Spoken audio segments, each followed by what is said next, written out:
weird to be desired. It's an odd feeling after you haven't been desired for a long while, craved, pored over, being devoured. So when I told you about my kinks and you still wanted me, I was taken aback. So I relaxed into the feelings of how your fingers grazed my skin. See, I should be clear. I'm a submissive masochist, meaning I like to be dominated and I like pain, so there's a semantics. Because, look, have you ever been bitten before?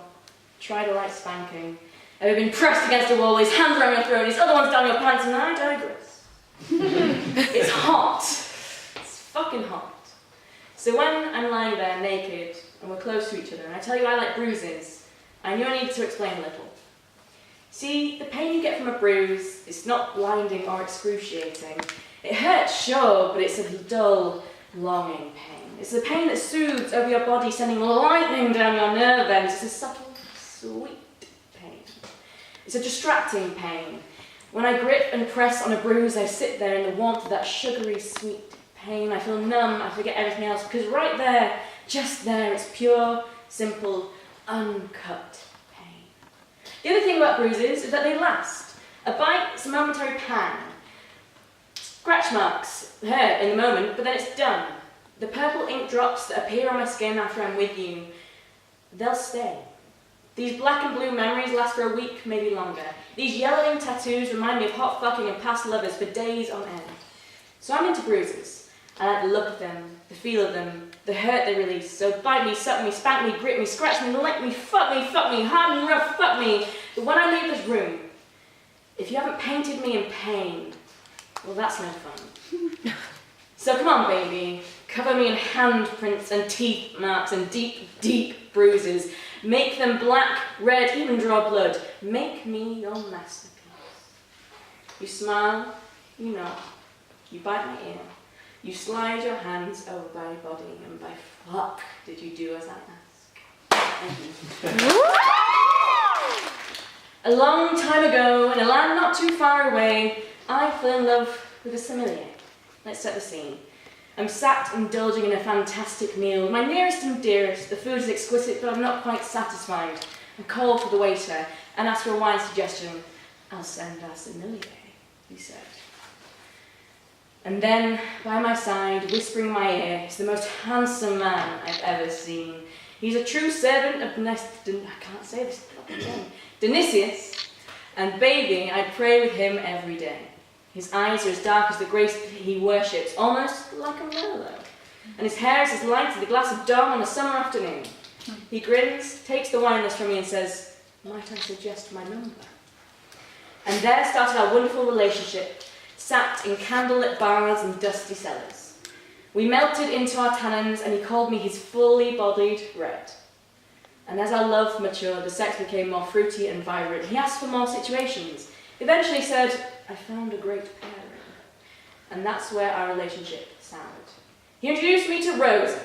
She was young and fresh and sweet on his palate. She walked with hints of peach and vanilla. So he left me to turn into vinegar. So I'll always remember my time with my excellent sommelier. I think of him when I have a drink or 10. So now, when a recipe asks for a glass, I pour in a bottle.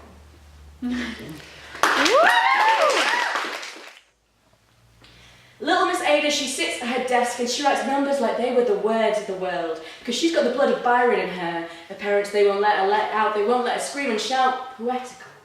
Instead she writes mathematical, analytical. And did you know she pretty much created the first computer? But you hardly fucking knew her. Yeah, Mr. Turing, he made his machine in the 40s, but the thoughts and the algorithms were hers. And they created his. Because 200 years back, Ada, she sits and she dreams of a huge calculator made of steam. Let's backtrack a few years. Little Miss Ada, she grew up of having wings. Her imagination took her on adventures with flying things. She used her days creating things that would make her soar, but her intelligence was made for something much more.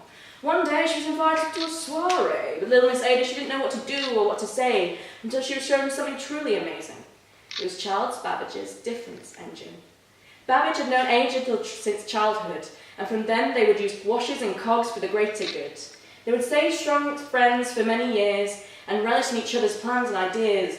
Babbage would always celebrate his calculating fairy, but life got in the way of the machine coming to be. See, they had all the plans and were eager to finish, but poor Ada's health began to diminish. All her life men had said, her body cannot handle the mass. Her female frame was not built to last. They said her brain would destroy beyond mending. But it was her brain that stayed till the very ending. Even Florence Nightingale, no word of a lie, said it was her brain that would not let her die. But she did. And it was cancer up to its usual disgusting tricks. And she passed away at the age of 36. It's not just her gorgeous brain that inspires me. No, she lived the life of a woman I want to be. I think of all the sex that she had, which is an interesting part. She was a girl after my own heart. She fucked her tutor at the age of 16 and nearly eloped, but that didn't end well as she hoped. She married at 19 and became the Lady of Lovelace. And still, after affair all over the place. The girl also loved to gamble, you bet. Throughout her life, she racked up a hell of a debt. Whether it was cards or roulette, no one can say, but by fuck did that girl love to play. So she wasn't the dainty lady of the time. She was too coarse and vulgar to follow that line. So it sucked that I didn't get to meet her. If anything, save she was such a shitty dresser. So yes, I'm inspired by her with her soul. Her unending imagination has set my goals. I know my intelligence can never be on par, but Ada gives me the desire to go far. I'm going to try and be the incredible woman in any way that I can.